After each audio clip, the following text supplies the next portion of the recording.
네, 오늘 제목은 잘못 가지 않았습니다. 잘못 가지 않았습니다. 라는 제목으로 말씀을 같이 생각해 보도록 하겠습니다. 여러분들 오실 때 혹시 내비게이션을 켜고 운전하면서 오셨습니까? 요즘은 보통 운전을 하면서 내비게이션을 안 쓰는 경우가 거의 없는 것 같은데 아는 길이어도 내비게이션을 켜고 운전을 하곤 합니다. 그런데 가끔은 이렇게 내비를 따라서 운전을 했다가 후회를 한 경험들이 한두 번 있으실 겁니다. 분명히 내비게이션에서 빠른 길이라고 해서 방향을 바꿔서 갔는데 막상 그 길로 가서 보니까 차가 더 많고요. 신호는 더 자주 걸리고 오히려 도착 시간이 더 늦어지는 그런 경험들이 한두 번은 있으실 겁니다. 그러면 그때 어떤 생각이 떠오르시나요? 에이, 괜히 이 길로 왔네. 그냥 알던 길로 갈 걸. 뭐 이런 생각. 아까 그 길로 갔으면 더 일찍 도착을 했을 텐데 뭐 이런 생각이 들기도 합니다. 내비게이션의 안내를 따라서 오면 가장 빠른 길로 올 줄 알았는데 오히려 더 답답한 상황에 놓이게 되면서 내가 다시는 이걸 따라가나 보나 뭐 이런 생각을 하기도 합니다. 그런데 우리가 믿고 있는 신앙의 길에도 이런 순간이 있을 때가 있다는 걸 아십니까? 하나님의 말씀을 믿고 순종했는데 오히려 상황이 더 어려워지는 걸 경험할 때가 있는 겁니다. 기도하고 결정을 했어요. 그런데 오히려 문제가 해결되는 게 아니라 복잡해지더라는 거예요. 그러면 우리의 마음에 이런 생각이 듭니다.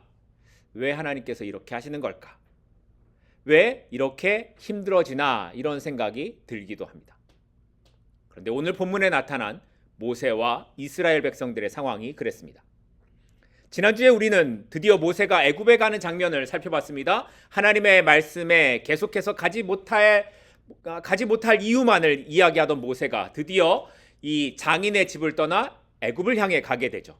그런데 하나님께서 모세의 아들이 할례받지 않은 일로 인하여서 숙소라는 곳에서 모세를 죽이려고 하셨고 그 일에 놀란 십보라가 자신의 아들을 할례하는 일들이 있었습니다.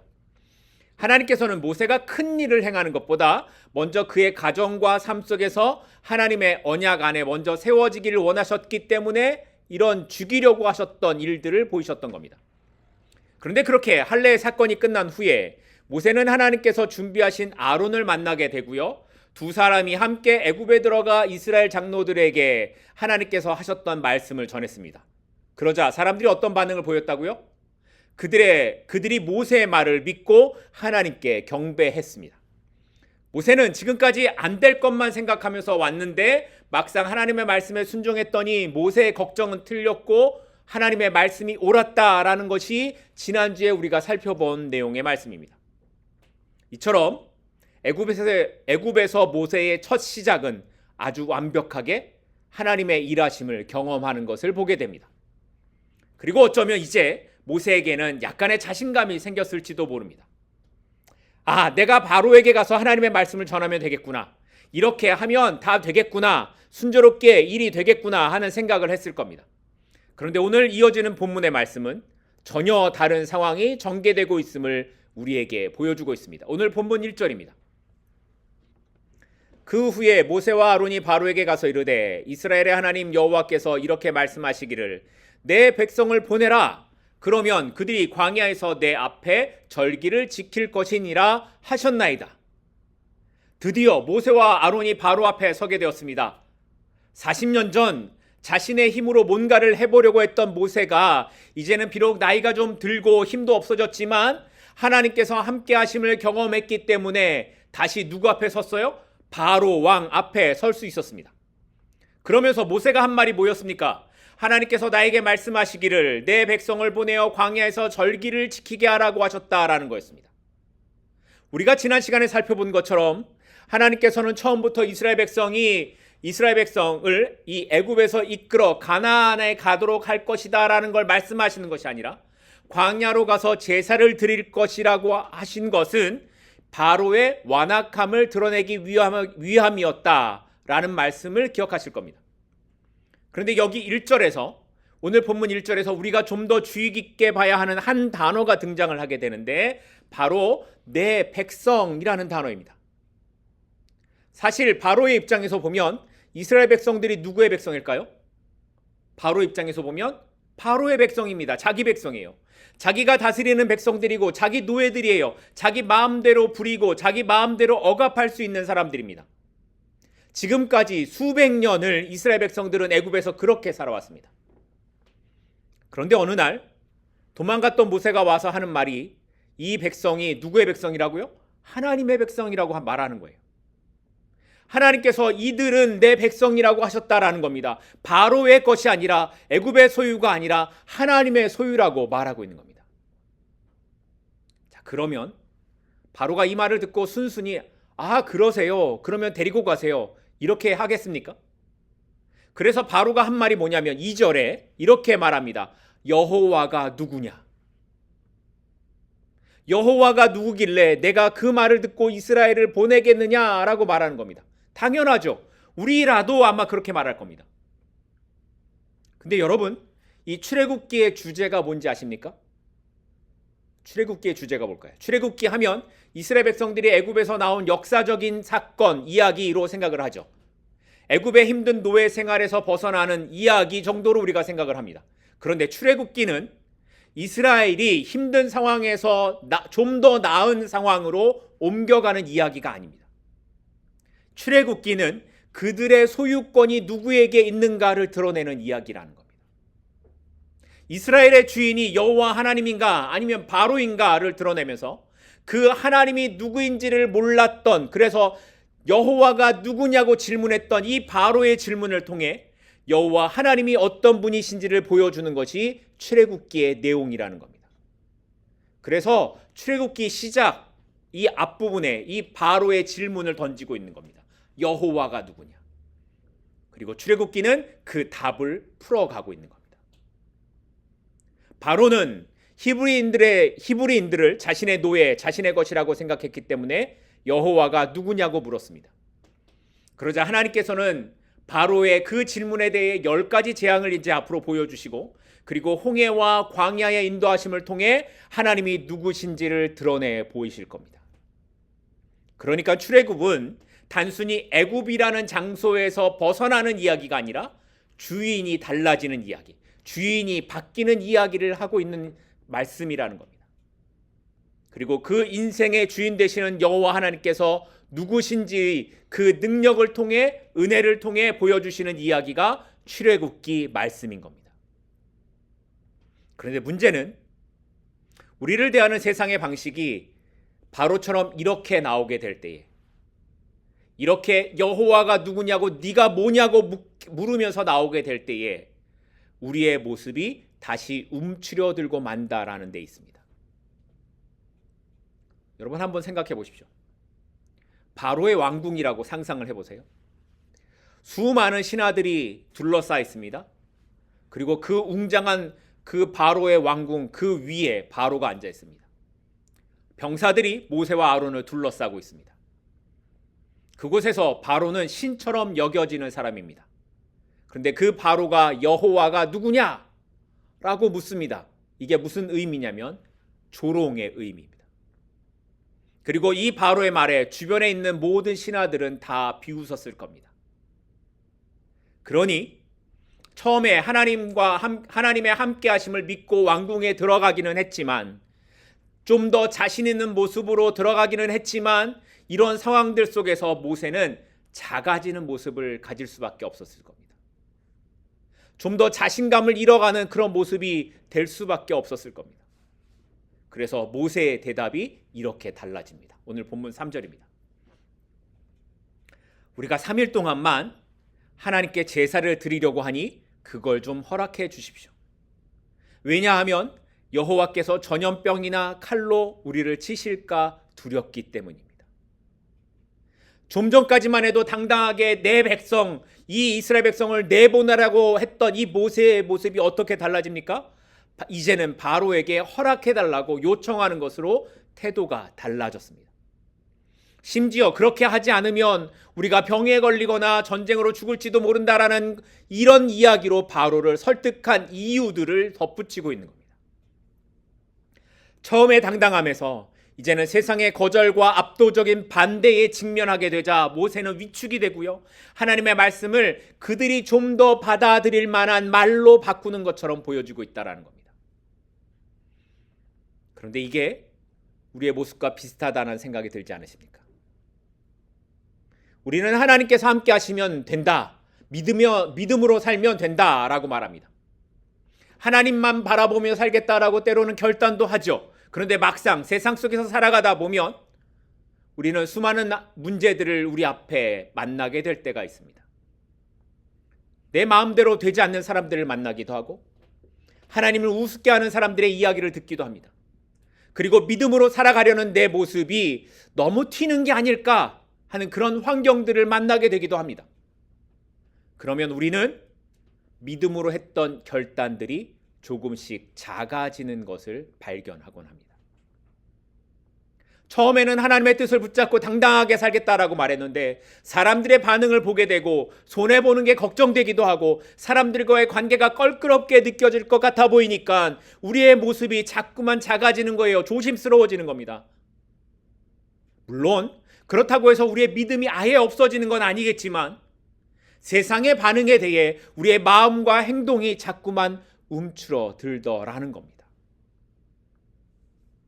그러니까 우리가 신앙으로 산다라는 것은 믿음으로 산다라는 것은 모든 순간에 우리의 마음에 어떤 두려움도 일어나지 않는 그러한 상태를 말하는 것이 아니라는 거예요. 모세처럼 순종하고 가도 두려움 앞에 위축될 수도 있고요. 때로는 흔들릴 수 있는 상황들을 경험하기도 된다라는 거예요.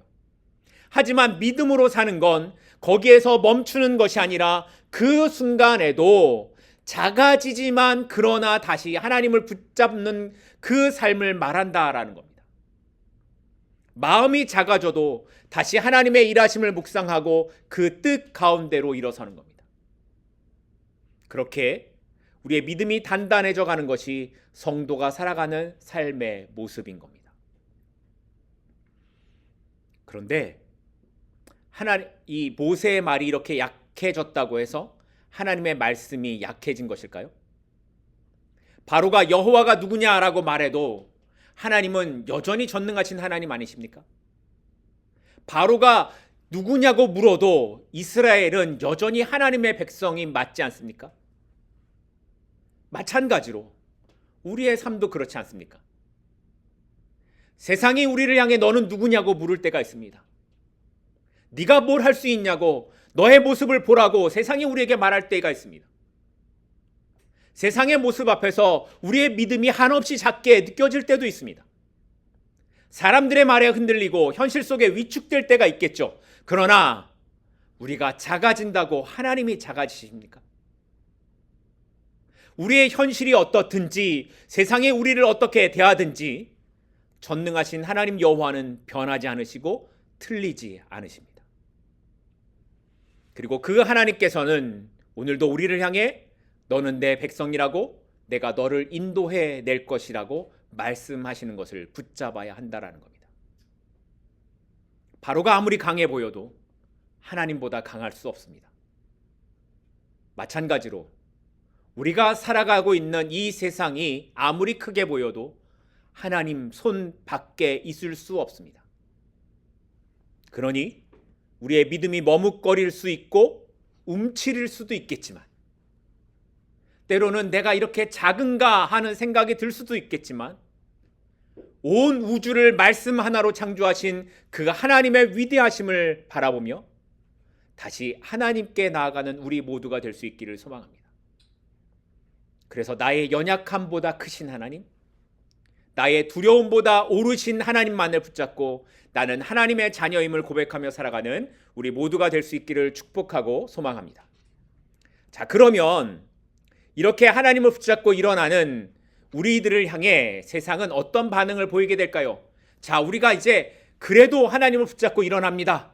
우리가 믿음이 좀 위축되지만 그래도 하나님 붙잡고 일어납니다. 그러면 세상은 어떤 반응을 보일까요? 그 답이 4절에 나옵니다. 오늘 본문 4절입니다.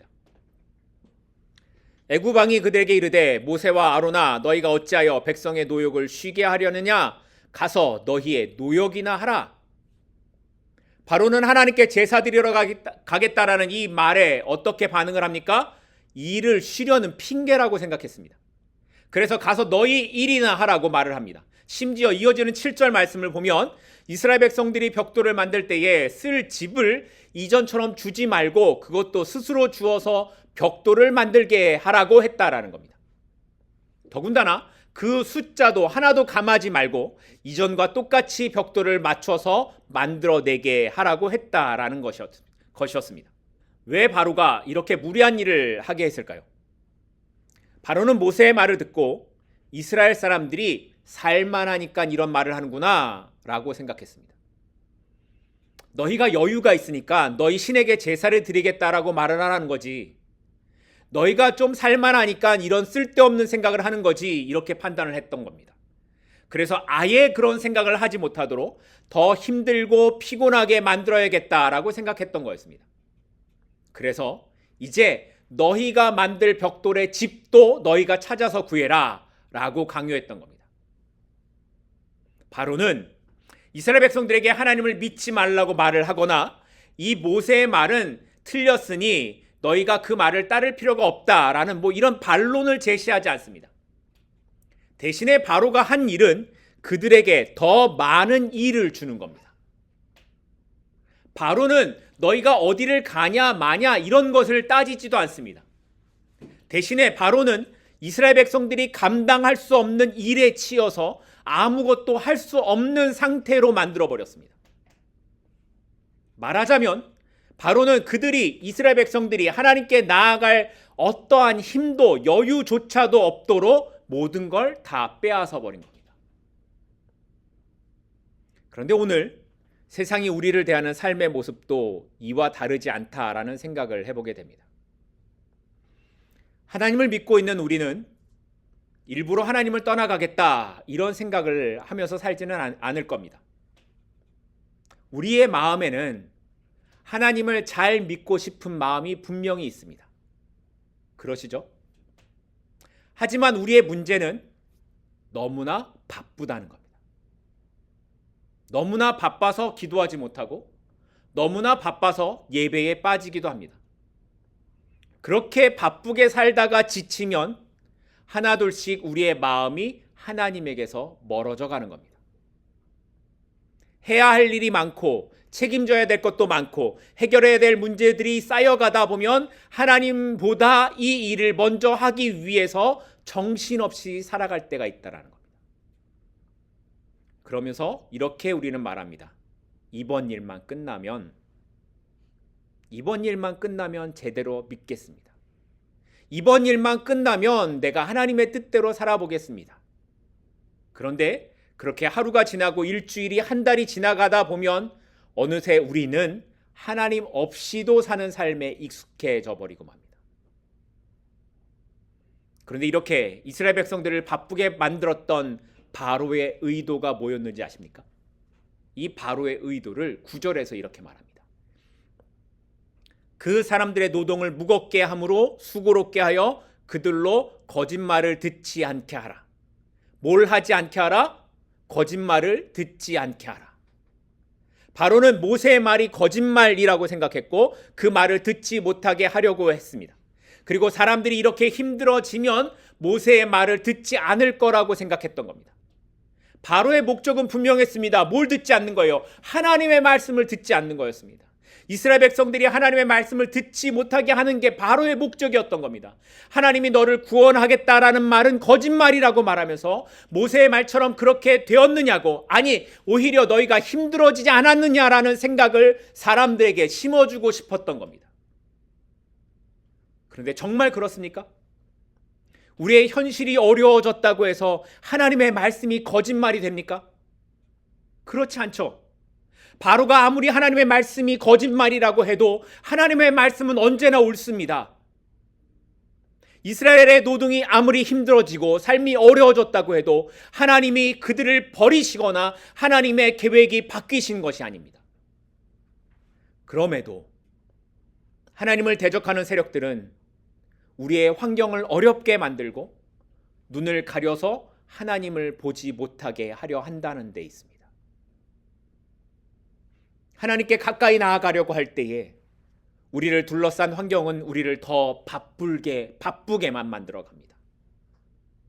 하나님을 예배하려고 할 때에 우리의 현실은 우리를 더 무겁고 어렵게 누르고 있습니다. 그래서 우리가 믿는 복음이 거짓인 것처럼 우리를 속이면서 들어옵니다.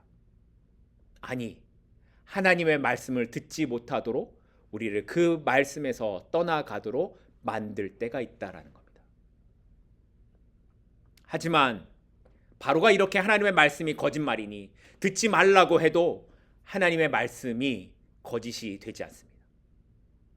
언제나 오르신 하나님이신 것처럼 내 삶의 짐이 무거워졌다고 해서 나의 하나님이 더 이상 아닌 것이 되는 것은 아니라는 겁니다.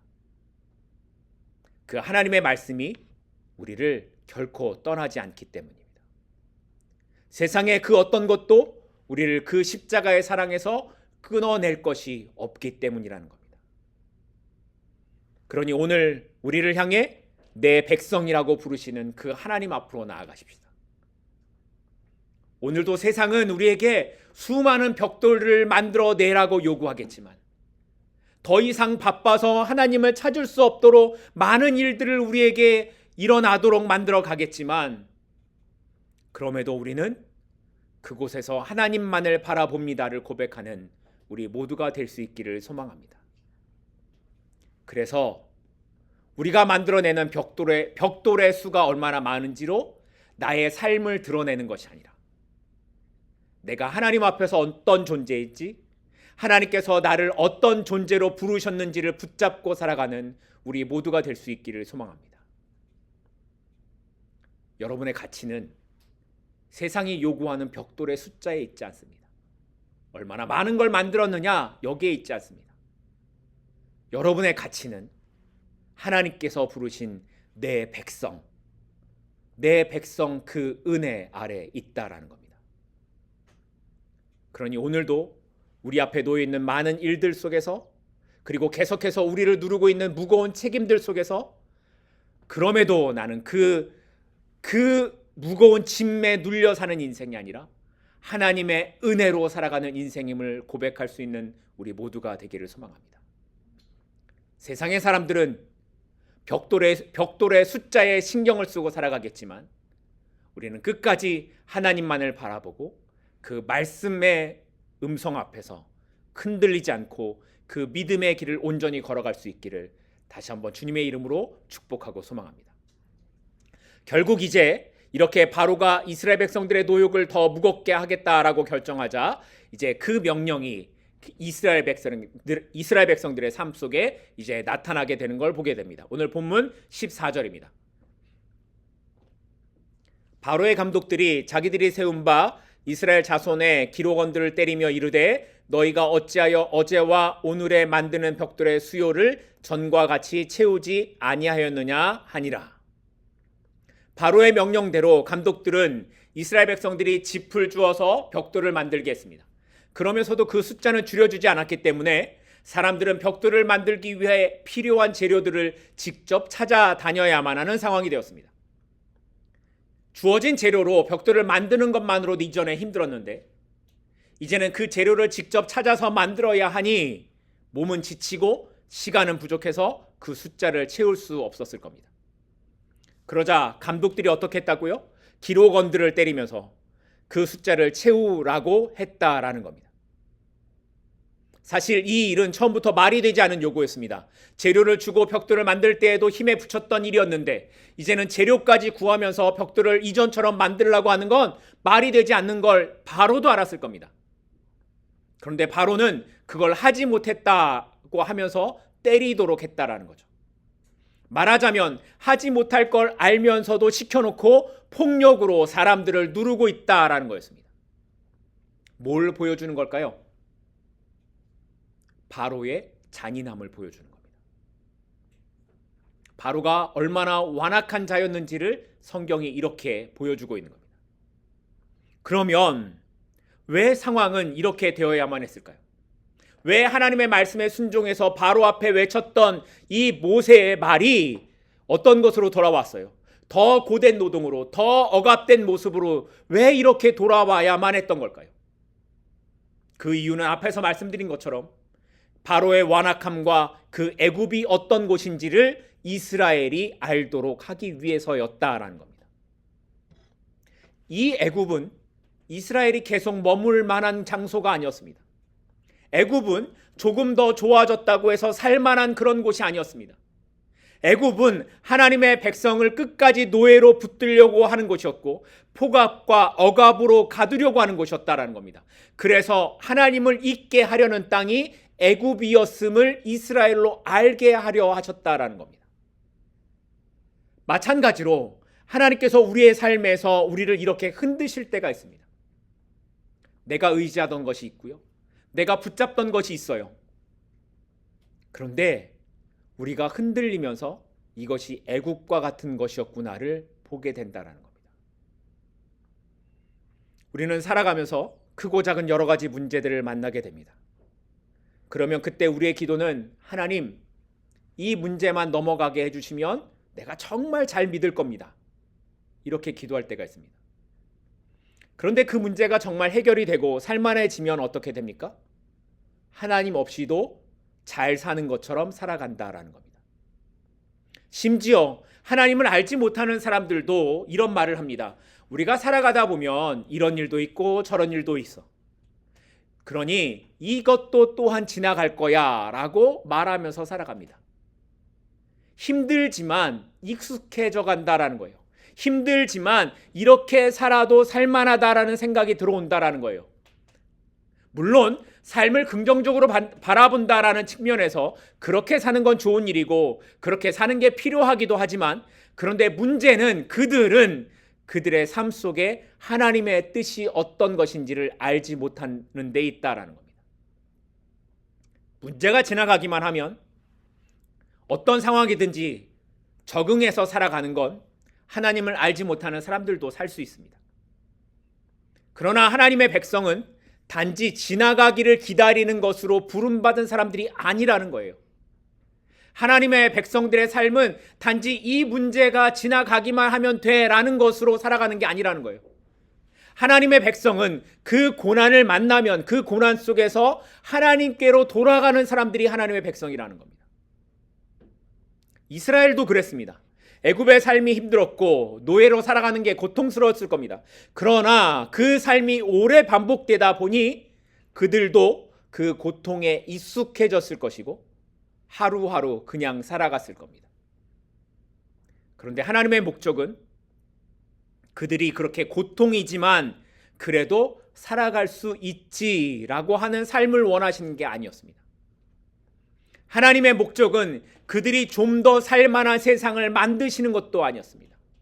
하나님의 목적은 그들을 그 땅에서 이끌어내어 약속의 땅으로 가게 하는 것이었고, 그래서 그곳에서 하나님을 예배하며 살아가게 하는 것이 하나님의 목적이었다라는 겁니다. 그래서 어떻게 하신다고요? 그들의 삶을 흔드시는 겁니다. 그들이 붙잡고 있던 마지막까지 하나님께서 놓게 만드셨다라는 겁니다. 그런데 우리의 삶도 그럴 때가 있습니다. 분명히 하나님을 잘 믿는다고 생각하는데 우리의 삶에 어려운 일이 생깁니다. 왜 몸이 아프고, 왜 자녀들의 문제가 있고, 왜 직장에서 문제가 생기는지 납득되지 않는 일들이 일어날 때가 있습니다. 심지어 어떤 날은 그냥 이 벽돌을 굽는 것만으로도 힘이 드는데 이제는 짚을 주우러 다녀야 되는 일들까지 생기는 상황을 만나게 되면 내가 왜 이렇게 살까? 왜 하나님은 나에게 이렇게 하실까? 하는 생각도 하게 됩니다. 하지만 하나님께서 바로의 마음을 완악하게 하신 건 이스라엘을 죽이려고 하시는 것이 아니라 그들을 애굽에서 끌어내어 약속의 땅으로 이끌어 가게 하시기 위함이었습니다. 그들에게 애굽은 소망의 땅이 아니고 조금만 버티면, 조금만 살만하면, 이만하면 살 수 있는 땅, 그런 땅이 아니라 완전히 끊어내야 하는 땅임을 알게 하시기 위함이었던 겁니다. 그래서 세상이 주는 알량한 위로, 짚을 조금 더 주고 조금 더 시간을 여유 있게 주는, 조금 더 살만하게 하는 그런 것에 의지하는 인생이 아니라 완전한 소망 되시는 하나님만을 붙드는 백성이 되게 하시기 위함이었다라는 겁니다. 그런데 그럼에도 불구하고 그 당시 이스라엘 백성들이 가장 원했던 건 뭐였을까요? 아마 짚을 다시 받는 거였을 겁니다. 우리가 그들의 상황이었다면 하나님 제발 이 짚을 다시 얻을 수 있게 해달라고 기도했을지도 모릅니다. 왜냐하면 그게 가장 현실적인 바람이기 때문입니다. 하지만 하나님께서 이스라엘에게 주시려는 건 짚이 아니라 그들을 애굽에서 건져내시는 자유였습니다. 하나님께서 그들에게 주시려는 것은 애굽에서 조금 덜 힘든 삶이 아니라 애굽을 떠나 가나안으로 가는 삶이었습니다. 왜냐하면 짚은 다시 받아도 여전히 노예로 사는 것이었고, 짚을 주는 바로도 짚이 있는 애굽도 그들에게는 영원한 고통과 죽음의 땅이었기 때문입니다. 그래서 짚을 더 가지는 건 문제의 해결이 아니라 문제를 잠깐 덮어두는 것에 불과했던 겁니다. 바라기는 오늘 우리의 기도가 짚을 더 주시는 것에만 머물게 되지 않기를 소망합니다. 우리의 관심이 짚에만 있는 것이 아니라 나에게 짚이 사라져 가는 것 같은 시간을 만날 때라도 하나님 낙심하지 않게 해주십시오. 하나님, 나에게 짚이 사라져서 내가 더 수고하는 인생이 되더라도 내가 하나님을 떠나는 인생이 아니라 그 자리에서 하나님의 일하심을 기다리고 하나님의 뜻을 구하는 삶이 되게 해주십시오. 이 기도가 우리의 기도가 될 수 있기를 소망합니다. 물론 당장은 힘들고 답답하고 이게 끝이 있을까 하는 생각이 들 수도 있겠지만, 그래도 이 시간 역시 하나님께서 주신 시간임을 믿으며 마침내 우리를 약속의 땅으로 이끌어 가시는 그 하나님의 일하심을 바라보고 살아갈 수 있는 우리 모두가 될 수 있기를 주님의 이름으로 축복하고 소망합니다. 기도하겠습니다.